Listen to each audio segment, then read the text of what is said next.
All right. It says it's recording. Hopefully it's Recording. recording, and we go and we get this all done and taken care of. All right. 3, 2, 1, go. I guess. All right. Thanks anyone and everyone who's watching. Appreciate your time popping in and dealing with this massive confusion of technology. But I want Zoe to introduce herself, and this is the person we're here to talk to.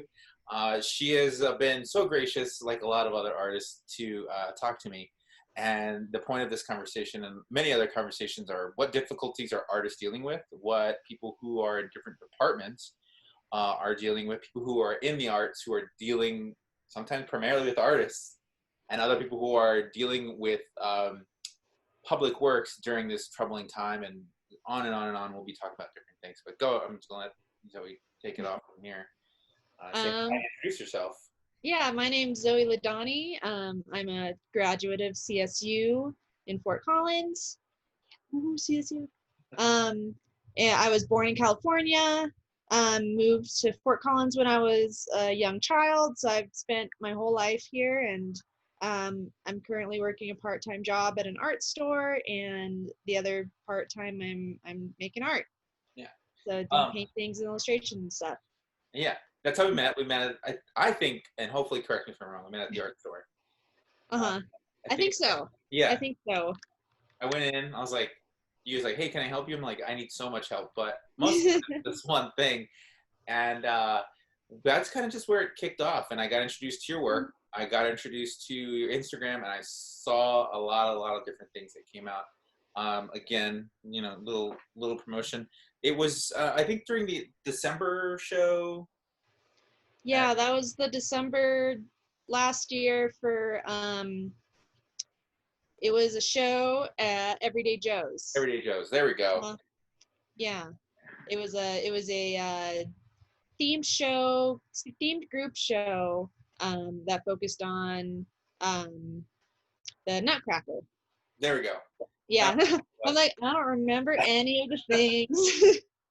Um, and so that's the first time I'd physically, I think, gotten to seeing your work, or this style, because you have a very unique style, and the what I feel like the theme is transitioning occasionally when you're showing some work and other work is different, and so now comes a very complicated and maybe troubling or problematic thing is describing your work to everyone. Yeah, I think just because I do dabble a lot in different areas, it's hard to describe it. But overall, I do a lot of symbolic work that it either ranges from like symbolic realism with more like portraiture, especially self-portraiture lately, to symbolic. I'd I'd call it like semi-realism or illustrative style with a narrative undertone. Yeah. Um, yeah. So the I saw some of your work, and one thing that came up to mind now that you say that, like especially using yourself, like I think you've used yourself as Mhm. subject matter. Is that correct? Yeah, with the more um, realistic like portraiture, Yeah, I use myself a lot. I get teased by my coworkers for some of the illustrative stuff. So that looks just like you, and when it really, I don't intend it to be. But I think as an artist, when you're just drawing from your imagination more, you default to the things that you know the best, and what do you know the best but your own face? yeah, yeah. So that kind so you're kind of like, well, I don't know that shape of eye or that nose or those that hair, and it's like, well, oh, that's all the stuff that's on me. Yeah, Oops. there goes. I Um, I know this. I got this. yeah. So one of your images that like immediately pops up is I think it's one of my favorites when it comes to like you using yourself as work is you're in a body of water and the bubbles are floating up. Mhm. I don't know what you made that for, if you made it for anything, but hopefully I can edit that image in and Yeah. you can see So that. But so like as far as let's talk about you using yourself as subject matter. So do you mhm. take a photo and then you put that up, or how's that process go?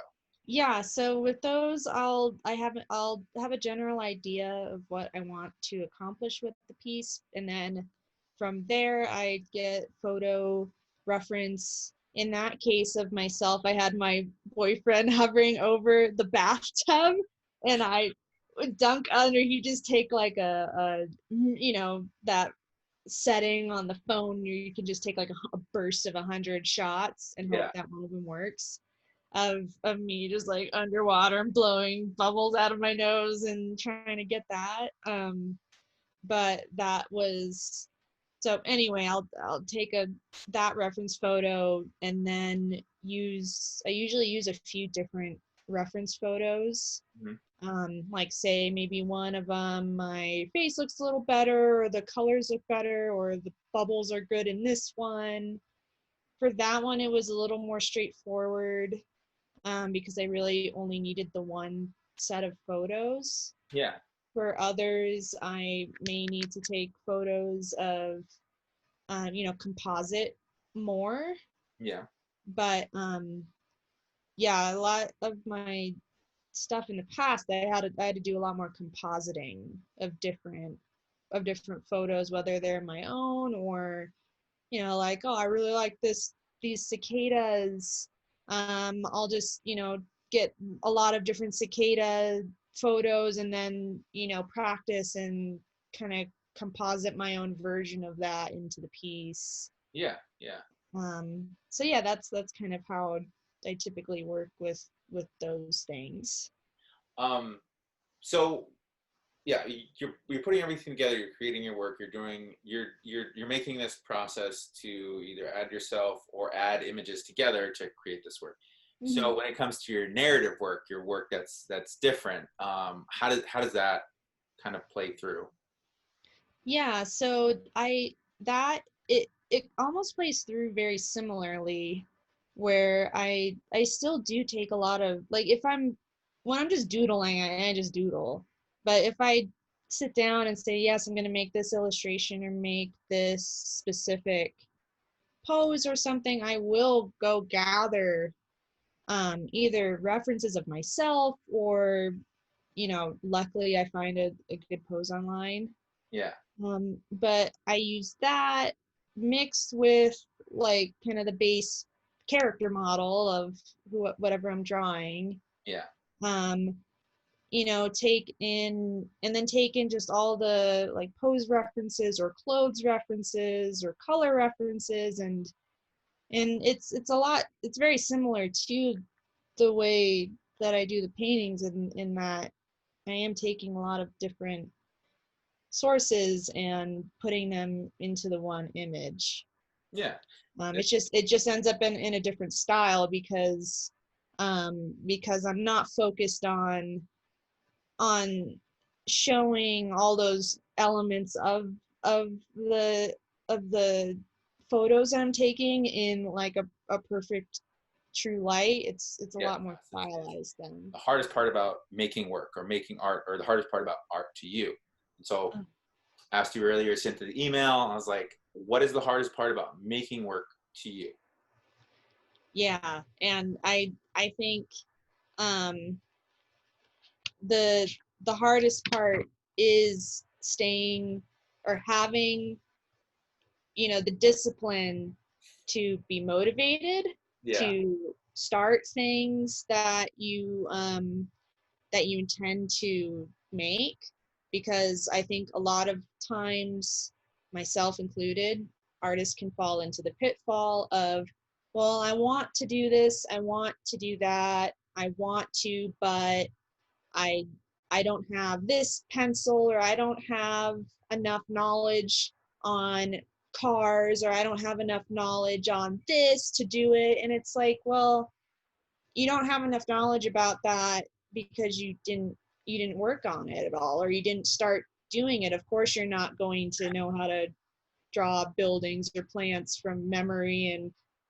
that kind of those kind of excuses that pile up, I think, are one of the big hurdles to get through for any artist, myself included, because I think that also encapsulates other aspects, like the other backdoor aspects of creating art, like keeping your website up to date, scanning and editing your pieces, applying to calls, like all these things can, I think, the hurdle to any of that in my mind is usually, well, I have to do all these other things first before I get to this. So, I'm not going to have time to make my website pretty or apply to this call because I never scanned that thing. But, you know, that's the hard part, is making yourself go, no, today I'm going to take the photo of that art. I'm going to update my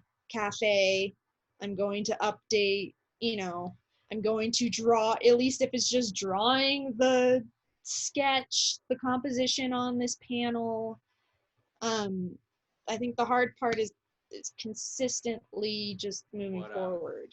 Yeah, that was great. I'm so glad you got that out there. I'm so glad you talked about it. And one of the other big questions is, what would you tell yourself, however long ago you feel like you needed to hear this advice as an artist? Would it be the motivation thing? Would it be something different, or just for you personally?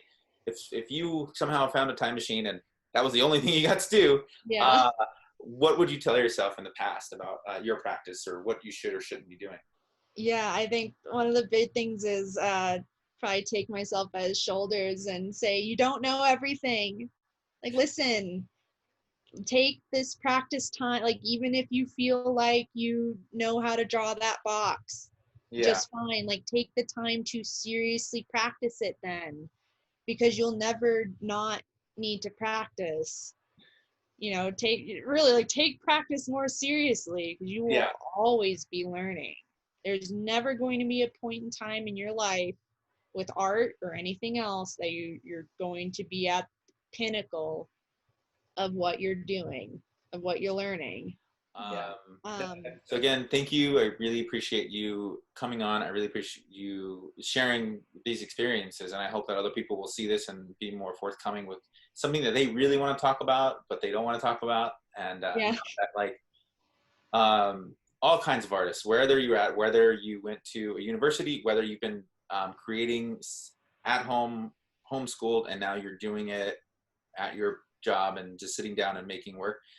I want to hear from everyone. I want to hear from different kinds of artists and other things. And thank you for being that first person. I was really worried. I was like, oh my gosh, I hope she's able to do this. So thank you for that. Yeah, well, thank you for having me on. It was good to talk, and good to see another, face, friendly face.